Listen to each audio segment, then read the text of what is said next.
പുതിയൊരു വീഡിയോയിലേക്ക് എല്ലാവർക്കും ഒരിക്കൽ കൂടി സ്വാഗതം. അപ്പോൾ ഇന്നത്തെ വിഷയം എന്താണെന്ന് വെച്ചാൽ കുറച്ച് ദിവസം മുന്നേ നടന്ന ഒരു സംഭവം ആണ്.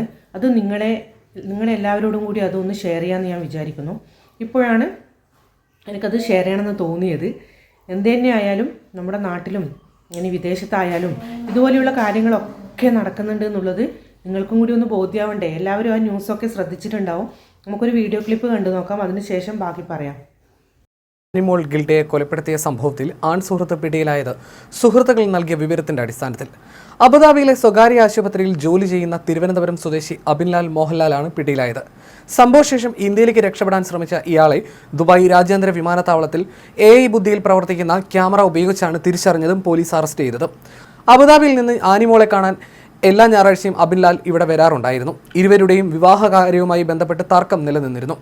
സംഭവ ദിവസം വൈകിട്ട് കൂട്ടുകാരോടൊത്ത് ചായ കുടിച്ച ശേഷം ഇരുവരും ബാൽക്കണിയിൽ വെച്ച് വഴക്കുണ്ടാവുകയും പെട്ടെന്ന് ആനിമോളെയും കൂട്ടി അബിൻലാൽ മുറിയിലേക്ക് കയറുകയും വാതിലടയ്ക്കുകയും ചെയ്തു. തുടർന്ന് ആനിമോളുടെ നിലവിളി കേട്ട് മറ്റുള്ളവർ ഓടിക്കൂടിയപ്പോഴേക്കും അബിൻലാൽ മുറിയിൽ നിന്ന് ഇറങ്ങിയോടി. കത്തിക്കുത്തേറ്റ് ചോര വാർന്നു പിടയുന്ന ആനിമോളെയാണ് കൂട്ടുകാർ കണ്ടത്. ഉടൻ പോലീസിൽ വിവരമറിയിക്കുകയും അബിൻലാലിന്റെ ഫോട്ടോ കൈമാറുകയും ചെയ്തു. തുടർന്നായിരുന്നു ദുബായ് രാജ്യാന്തര വിമാനത്താവളത്തിൽ പ്രതിയെ അറസ്റ്റ് ചെയ്തത്. ഇയാൾ പിന്നീട് പോലീസിനോട് കുറ്റം സമ്മതിച്ചു. ദുബായ് കരാമയിൽ ഈ മാസം 4-ന് വൈകിട്ട് 4 മണിക്കായിരുന്നു കൊലപാതകം നടന്നത്. കരാമ മത്സ്യ മാർക്കറ്റിന് പിൻവശത്തെ കെട്ടിടത്തിലെ ഫ്ളാറ്റിൽ ഷെയറിംഗ് മുറിയിലായിരുന്നു ആനിമോൾ കൂട്ടുകാരോടൊപ്പം താമസിച്ചിരുന്നത്. സമൂഹ മാധ്യമത്തിലൂടെയാണ് ആനിമോളും യുവാവും തമ്മിൽ പ്രണയത്തിലായത്. ആനിമോളെ UAയിലേക്ക് എത്തിച്ചത് ഇയാളാണെന്നും സുഹൃത്തുക്കൾ പറയുന്നു.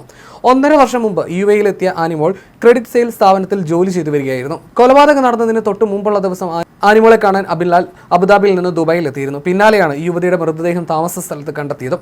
ഇവർക്കിടയിലുണ്ടായിരുന്ന അപ്പോൾ വളരെ കഷ്ടം തന്നെ അല്ലേ കാര്യങ്ങളൊക്കെ.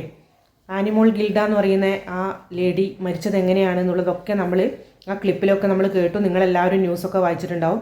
ജീവിക്കാൻ വേണ്ടിയിട്ട് വിദേശങ്ങളിലൊക്കെ പോയി നിൽക്കുന്ന ഇതുപോലെയുള്ള പെണ്ണുങ്ങൾ ലിവിങ് ടുഗദർ എന്നൊക്കെ പറഞ്ഞിട്ട് ചെയ്തു കഴിഞ്ഞാൽ ഇതുപോലെയുള്ള മരണം തന്നെയാണ് അവർക്ക് കിട്ടാൻ പോകുന്നത് എന്നുള്ള കാര്യം ഇനിയെങ്കിലും എല്ലാവരും ഒന്ന് ചിന്തിച്ചാൽ നല്ലത്. എന്താണെന്ന് വെച്ചാൽ ശരിക്കും പറഞ്ഞാൽ ഇപ്പോൾ കുടുംബങ്ങളൊക്കെ നശിപ്പിക്കാൻ വേണ്ടി ആണായാലും പെണ്ണായാലും ഇതുപോലെ ഒരുങ്ങി പുറപ്പെടുന്നു. ഇൻസ്റ്റാഗ്രാമിൽ നിന്നുള്ള പരിചയപ്പെടലും അതുപോലെ തന്നെ സോഷ്യൽ മീഡിയയിൽ വാട്സപ്പിലെ കൂടി ആയാലും ഫേസ്ബുക്കിലൊക്കെ ആയാലും ഉള്ള ചാറ്റിലൊക്കെ കൂടി ഇങ്ങനെ പരിചയപ്പെട്ട് വിദേശത്ത് പോയിട്ട് കുടുംബമുള്ള ആണുങ്ങളായാലും പെണ്ണുങ്ങളെ ആയാലും കറക്കിയെടുത്ത് ഇവർ ഒരുമിച്ച് ജീവിക്കാൻ വേണ്ടിയിട്ടുള്ള അവസ്ഥ വരുമ്പോൾ ചിലപ്പോൾ ആണ് പിന്മാറും, അല്ലെങ്കിൽ പെണ്ണ് പിന്മാറും എന്നൊക്കെയുള്ള ഓരോ പ്രശ്നം വരും. അപ്പോൾ ഒന്നുകിൽ ഒരാൾ മറ്റേയാളെ കൊല്ലും, അല്ലെങ്കിൽ രണ്ടും കൂടെ ഒരുമിച്ച് പോയിട്ട് മരിക്കും. ഇങ്ങനെയൊക്കെയുള്ള ഒരുപാട് സംഭവങ്ങൾ നടന്നുകൊണ്ടിരിക്കുന്നുണ്ട്. എത്ര കിട്ടിയിട്ടും ആൾക്കാർ പഠിക്കുന്നില്ല എന്നുള്ളതാണ് നമ്മൾ ഇതിൻ്റെ അകത്ത് മനസ്സിലാക്കേണ്ടത് അല്ലേ. ഇപ്പോൾ ഈ പെണ്ണ് എന്ന് പറഞ്ഞാൽ ജീവിക്കാൻ വേണ്ടിയിട്ടാണ് ഗൾഫിലേക്ക് പോയത്. ഈ അവൻ തന്നെയാണ് ഗൾഫിലേക്ക് പോകാനുള്ള എല്ലാ സഹായവും ചെയ്ത് അവിടെ കൊണ്ടുപോയി അപ്പാർട്ട്മെൻ്റ് എടുത്തു കൊടുത്ത് ജോലിയെല്ലാം ആക്കി കൊടുത്തതും അവൻ തന്നെയാണെന്നാണ് പറയുന്നത്. അപ്പോൾ അവൻ്റെ കൂടെ ലിവിങ് ടുഗദർ ആയിരുന്നു എന്നാണ് നമുക്ക് ന്യൂസിൽ നിന്നൊക്കെ മനസ്സിലാക്കാൻ സാധിക്കുന്നത് അല്ലേ. അപ്പോൾ ഇപ്പോൾ ശമ്പളമൊക്കെ കിട്ടി അവൻ്റെ കൂടെ കുറേ കാലം പൊറുക്കുവാൻ ലിവിങ് ടുഗദർ എന്ന് പറഞ്ഞാൽ ഞാൻ പ്രത്യേകം എടുത്ത് പറയേണ്ട ആവശ്യമൊന്നുമില്ലല്ലോ. അപ്പോൾ കല്യാണത്തിൻ്റെ സമയമൊക്കെ ആയപ്പോൾ അവിടെ എന്തൊക്കെയല്ലോ സംഭവിച്ചു. അവളുടെ വീട്ടുകാർ സമ്മതിക്കുന്നില്ല പോലും. അപ്പോൾ അവന് ദേഷ്യം വന്നു. അവളിപ്പോൾ വേറൊരുത്തൻ്റെ കൂടെ പോകും. നിങ്ങളൊന്ന് ആലോചിച്ച് നോക്കും, ഇങ്ങനെ ഒരു സംഭവം വന്നതുകൊണ്ടാണ് അവളിങ്ങനെ അവൻ്റെ കൂടെ കഴിഞ്ഞു എന്നുള്ള കാര്യം പോലും ആൾക്കാർ അറിയുന്നത് അല്ലേ. അല്ലെങ്കിൽ ഇതുപോലും ആരും അറിയില്ല, വേറെ കല്യാണം കഴിച്ച് സുഖമായിട്ട് പോവുകയും ചെയ്യും. പിന്നെയെന്ന് പറഞ്ഞാൽ ഈ ഗൾഫിലൊക്കെ എല്ലാവരെയും അടച്ചാക്ഷേപിക്കുന്നില്ല, കുറച്ച് ആൾക്കാരുടെ കാര്യമാണ് പറയുന്നത്. നാട്ടിൽ പാവങ്ങളുണ്ടാവും, നാട്ടിൽ ഭാര്യയും മക്കളും ഒക്കെ ഉണ്ടാവും. പക്ഷേ അവിടെ പോയിട്ട് എന്ത് ചെയ്യും, വേറെയുള്ള പെണ്ണുങ്ങളെയൊക്കെ കറക്കിയെടുത്ത് ലിവിങ് ടുഗദറും അതുപോലെ തന്നെയുള്ള കാര്യങ്ങളൊക്കെ നടത്തുന്ന ആൾക്കാരുണ്ട്, ഒരുപാട് പേരുണ്ട്. എല്ലാവരും അങ്ങനെയാണെന്ന് പറയുന്നില്ല. പക്ഷേ ഇങ്ങനെയൊക്കെ പോകുമ്പോൾ ആലോചിക്കേണ്ടത് എന്താണെന്ന് വെച്ചാൽ ഒരു കാലത്ത് പല നാൾ കള്ളൻ ഒരു നാൾ പിടിയിൽ എന്നാണ്. അപ്പോൾ ഒരിക്കൽ എന്ത് തന്നെയായാലും ഇതിന് സമാധാനം ആരോടായാലും പറയേണ്ടി വരും എന്നുള്ള കാര്യം ആലോചിച്ച് വേണം ആണായാലും പെണ്ണായാലും വിദേശത്ത് നിൽക്കുമ്പോൾ ഇങ്ങനെയൊക്കെയുള്ള കാര്യങ്ങൾ ചെയ്യാൻ എന്നുള്ളതാണ് എനിക്ക് നിങ്ങളോട് എന്നല്ല എല്ലാവരോടും പറയാനുള്ളത്. അപ്പോൾ ഇത്തരത്തിലുള്ള കാര്യങ്ങളൊക്കെ നമ്മൾ ചെയ്യുമ്പോൾ നമ്മൾ ആലോചിച്ച് മാത്രമേ ചെയ്യാൻ പാടുള്ളൂ. ഇനി വിദേശത്ത് പോയാൽ അവിടെ ഫുൾ ഫ്രീഡമാണ്. ഇനിയിപ്പോൾ അവരുടെ കാര്യം എന്തായി, അവളാണെങ്കിൽ മരിച്ചു അല്ലേ, ഇനി അവരാണെങ്കിലും ജയിലിൽ എന്ത് ചെയ്യാം, ട്യൂബ് ലൈറ്റിൻ്റെ കീഴെ കിടക്കാം. അത് കഴിഞ്ഞിട്ടാകുമ്പം ഇവിടത്തെ പോലെയൊന്നുമല്ല. ഇവിടെ നാട്ടിലാണെങ്കിൽ ജയിലിൽ കയറിയ ബിരിയാണിയും കഴിച്ച് 1 കൊല്ലം കഴിയുമ്പോൾ പുറത്തിറങ്ങാം. അവിടെ അങ്ങനെയൊന്നുമല്ല. അവൻ്റെ ലൈഫ് കോഞ്ഞാട്ടിയായി, അവളാണെങ്കിൽ മരിച്ചു പോവുകയും ചെയ്തു അല്ലേ. അവൾക്കും ഇനി ഒരു ജീവിതമൊന്നുമില്ല ഇതുപോലത്തെയുള്ള കളി കളിച്ചിട്ട്. അപ്പോൾ ഇനിയും തന്നെ ഇതുപോലെയൊക്കെയുള്ള കാര്യങ്ങൾ ആൾക്കാർ ചെയ്യുമ്പോൾ പ്രത്യേകിച്ച് ആലോചിക്കുക. നാട്ടിലുള്ള കുടുംബങ്ങളെ ആലോചിച്ചാൽ തന്നെ ആർക്കും അങ്ങനെയൊന്നും ചെയ്യാൻ കഴിയില്ല. ഇനി കല്യാണം കഴിച്ചവരായാലും ലിവിങ് ടുഗദർ ഒക്കെ ഇതുപോലുള്ള സ്ഥലങ്ങളിൽ പോയിട്ട് ചെയ്യുന്നുണ്ട് എന്നുള്ളത് 100% ഉറപ്പ് തന്നെയാണ്. വീട്ടിലുള്ളവരൊന്നും അറിയില്ലല്ലോ. അപ്പോൾ അവിടെ പോയി ലിവിങ് ടുഗദർ ഒക്കെ ചെയ്ത് കഴിഞ്ഞാൽ നാട്ടിലുള്ളവരൊന്നും അറിയുന്നില്ല. പെണ്ണായാലും ആണായാലും അതാണ് ചിന്തിക്കുന്നത്. അങ്ങനെ എന്താണ് വീട്ടിലുള്ളവരെയൊക്കെ എല്ലാം മറച്ചുകൊണ്ട് ചെയ്താലും ഒരിക്കൽ എല്ലാം പുറത്തു വരുന്നുള്ള കാര്യം ആലോചിച്ചുകൊണ്ടാണ് ആണും പെണ്ണും ജീവിക്കേണ്ടത്. അല്ലെ ഇതുപോലെ എന്താണ് ആരുടെയെങ്കിലും കത്തിക്ക് ഇരയായിട്ട് മരിക്കും എന്നുള്ള കാര്യം ഉറപ്പാണ്.